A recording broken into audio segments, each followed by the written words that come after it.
São 8h23. Quero saber os destaques do Hoje em Dia. Bom dia, Ana.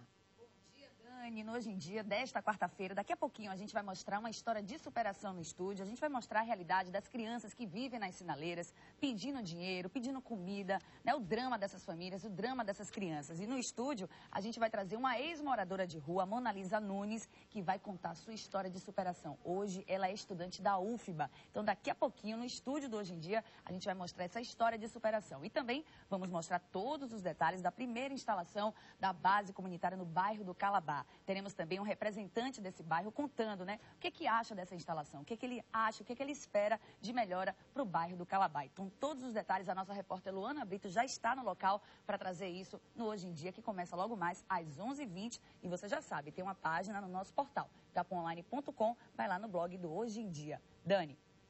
Obrigada. Agora o assunto é assalto a ônibus. Você já passou por algum? Como é que você se sente? Já vamos sentar com o Dr. Cláudio Melo. Ele é psicólogo, vai trazer algumas informações. Tudo bem? Bom dia. Bom dia. Ele vai trazer algumas informações sobre como as pessoas ficam, o estresse pós-traumático. Aliás, Gabriel está com um delegado responsável para falar um pouquinho sobre os números. Gabriel, é com você. Os números continuam altos, apesar de virem sendo reduzidos. Como você falou, eu estou aqui com o Dr. Newton Tormes, que é o titular da GERC. Bom dia, Dr. Newton. Bom dia. Pois é, daqui a pouco nós vamos conversar, mas antes, Daniela, como eu falava, essas blitz, a intensificação da fiscalização fez sim com que o número de assaltos a ônibus fosse reduzido. Ainda assim, os números são altos. Apenas nos primeiros 3 meses deste ano foram registrados 254 assaltos a coletivos. A população, é claro, fica assustada. Odete, de 19 anos, já foi vítima de 8 assaltos no trajeto para a aula entre o subúrbio e o bairro de Ondina. Já fui assaltada em ônibus, já fui assaltada onde eu moro, já fui assaltada onde eu estudava. Este outro rapaz, por pouco, não foi roubado dentro do ônibus. Ele percebeu a ação dos bandidos e escapou antes do assalto. Eles chegaram, ficaram logo atrás no curral. Eu percebi, logo que eles ficaram parados, um deu uma cotovelada no outro, ficou olhando pro cobrador. Eu disfarcei, levantei e fui logo pra frente do ônibus. Saiu. E saiu. Mas na verdade eles só assaltaram só o cobrador.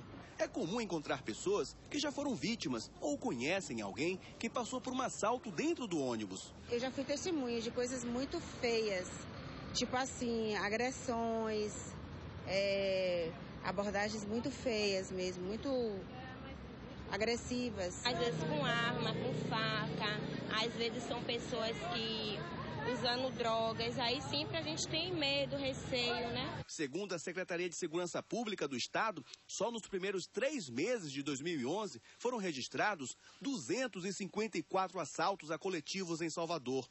O número é menor do que as 273 ocorrências no mesmo período do ano passado.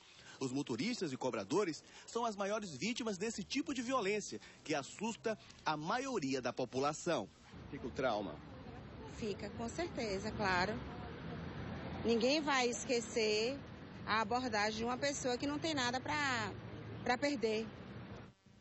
Pois é, de qualquer sorte, fica aí essa notícia consoladora que o Paulo dá. Os números diminuíram, não é isso, doutor Newton? Bom dia. O que é que vem sendo feito, além das blitz que todos nós vemos aí nas ruas, para diminuir esses números? Bom, os policiais estão empreendendo diligências, segundo os nossos levantamentos estatísticos, e focando na elucidação desses fatos delituosos, com o objetivo de efetuar a prisão desses indivíduos e cesseá-los da sua liberdade. Bom, para que isso aconteça, é fundamental que depois do assalto coletivo vá até a GERC. No entanto, nós recebemos no Bahia no Ar uma série de denúncias de telespectadores que falam que, em alguns casos, tem ônibus que não vão até o GERC quando não há assalto, por exemplo, ao coletivo, somente aos passageiros. Isso é uma atitude correta ou atrapalha até o trabalho de vocês? Essa não é a recomendação que nós temos solicitado, temos feito às empresas de ônibus, porque independente do coletivo não ter sido roubado, as vítimas estão numa situação delicada, porque muitas vezes estão sem recursos para se deslocar até a base do GERC. Além disso, muitos coletivos possuem câmeras, então isso também é um fator que fez com que reduzisse o índice de roubo e também propiciou a facilitação da elucidação desses delitos, já que a gente tem como identificar os indivíduos que praticam esses atos criminosos. Me diz uma coisa, doutor Newton, o assaltante de coletivo, ele é um assaltante especializado, ele assalta só coletivo, ou ele é um assaltante oportunista que pega aquele momento, vai ali e assalta? Como existe uma coisa como no tráfico? O traficante geralmente ele é traficante e assalta porque assalta. O assaltante de coletivo, ele é assaltante de coletivo? Olha só, nós temos observado que na maioria das vezes eles não têm experiência. Então, o roubo a coletivo é a porta de entrada para a criminalidade. Eles percebem que é mais fácil a fuga, muitas vezes, então eles acabam iniciando a sua vida delituosa através do roubo a coletivo. Então, normalmente são indivíduos que não têm experiência, são jovens, desajustados muitas vezes, usuários de drogas, e para manter o vício praticam esse tipo de subtração. Bom, naquele primeiro caso que eu conversava com o senhor, dos motoristas que não vão até o GERC para prestar a queixa devida. O que é que deve ser feito pelos passageiros que, como o senhor lembrou muito bem, às vezes estão sem o recurso para ir até lá? Eles devem reivindicar ao motorista que faça a condução de todos para que o registro seja feito imediatamente. Além disso, nós temos um número que pode ser utilizado por qualquer pessoa para informar esse tipo de ocorrência. E é gratuito, você pode ligar de graça. 9090 3312 2961. Então é importante que assim que aconteceu o roubo, ou na iminência de acontecer, caso se tenha essa oportunidade, faça uma ligação imediatamente para a base do GERC, que vai deslocar equipes da Polícia Civil e da Polícia Militar para dar suporte ao cidadão. Agora há pouco nós conversávamos com o professor Ricardo Carvalho, com a equipe de jiu-jitsu que vai representar o Brasil aqui fora no mundo, e a gente vê infelizmente que muitas vezes há um descontrole, alguma pessoa está armada, alguma pessoa sabe lutar e reage no momento a um assalto coletivo, acaba tendo troca de tiros, pessoas morrem. A reação, ela é sempre contraindicada, ou, por exemplo, um policial que vai acabar sendo identificado, depois ele deve reagir? Qual é a orientação? Olha, eu recomendo que ninguém reaja. Muitas vezes nós percebemos de imediato a participação de 3 indivíduos no roubo. E a gente não sabe que existem outros 2 que estão participando de forma passiva. Eles ainda não demonstraram que estão junto com aqueles outros 3. Eles estão sentados ali como se passageiros fossem. Então eu imagino que tenham a chance de reagir num descuido, numa distração dos 3, por exemplo. E aí reajo imaginando que existem apenas 3 indivíduos, quando na verdade existem 5. Então o fator surpresa que eu teria sobre os 3, eu acabo perdendo porque existem outros 2 que eu não tinha identificado ainda. Então eu acho que a reação é sempre a pior opção. A gente deve se manter calmo, tranquilo, não fazer movimentos bruscos e buscar atender a esses indivíduos que estão sob estresse, sob pressão, eles também estão com medo e eventualmente num susto ou numa atitude impensada eles vão acionar o gatilho, podendo vitimar qualquer dos passageiros que ali estão. Ok, doutor Newton Tormes, muito obrigado. Pois é, Daniela, fica aí então essa recomendação fundamental. Se ele diz que para os policiais a reação é arriscada, imagine para o cidadão comum como eu, como você, o estresse pós-traumático, assunto do qual você vai falar e agora pode ser bem maior, Daniela.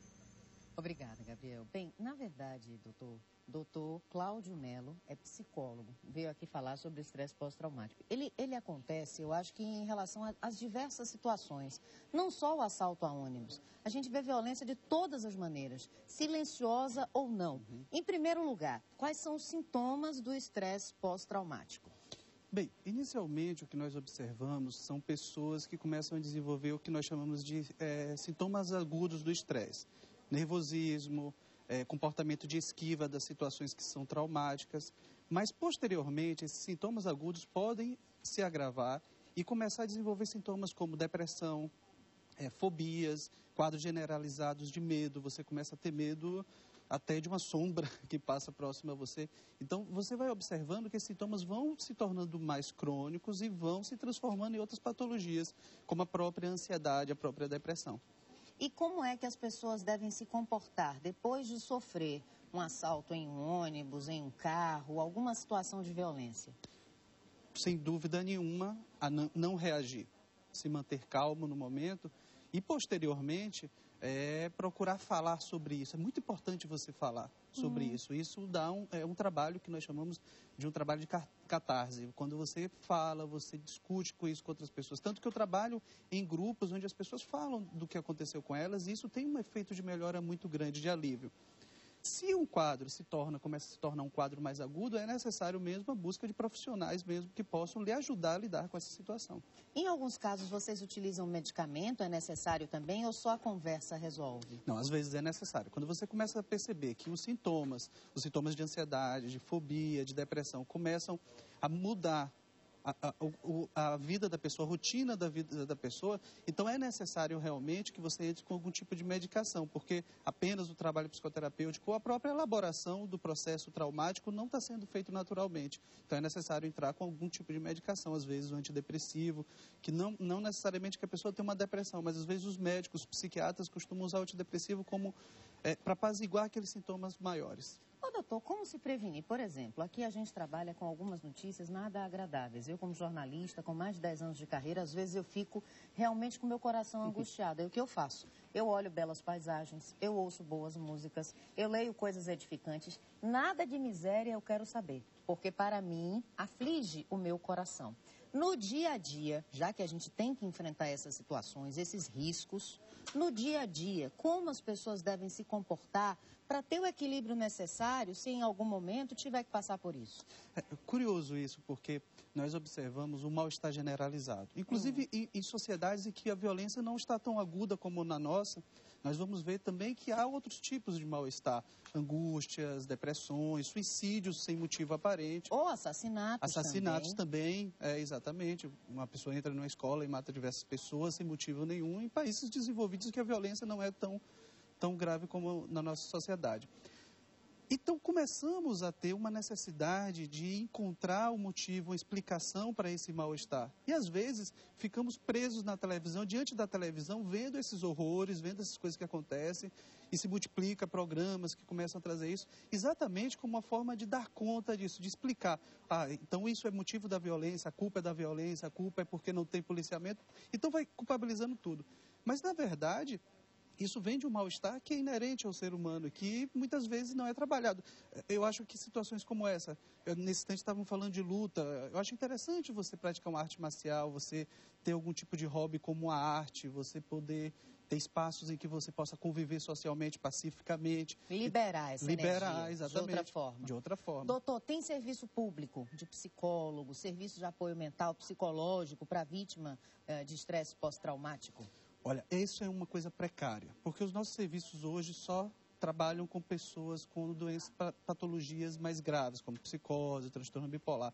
Para as pessoas que têm transtornos de ansiedade e depressão leve, não existem serviços que deem conta disso. Então, em casa mesmo, a busca do lúdico, do belo, do que é bom ou do que lhe agrada, pode ajudar a confortar um pouco mais o coração? Claro, é o que Freud chamava de sublimação. A sublimação nos ajuda a lidar com esse mal-estar. Ah, é? Ele falava disso? Falava, sim. Que o trabalho, a arte, era uma forma de sublimação. Então, ainda bem que existe a arte para que a realidade não nos sufoque, como eu sempre digo. Doutor, muito obrigada, viu? Obrigado por ter vindo. Bom trabalho para o senhor, que ajuda tantas pessoas. Porque quando a gente conversa com um psicólogo, muitas vezes a palavra, vou usar um termo grosso, assim, mata aquela sensação de dor que a gente tem. Perfeito. Então, partilhe, divide, não é assim? Exatamente. Tá bom, doutor. Obrigada, viu? Pode ficar sentado.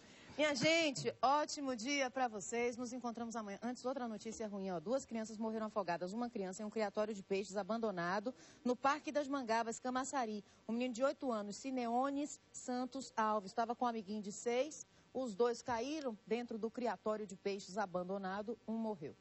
O enterro, cadê em Salvador, morreu por volta de 1. Sineones foi sepultado na tarde de ontem. O enterro do primo está previsto. Gente, foram os 2 mortos, viu? Olha, minha gente, muito obrigada pela sua companhia. 1000 vezes obrigada. Venha me dar meu abraço. Venha cá. Venha perto. Você tá com medo de mim, Eval? Venha, menino.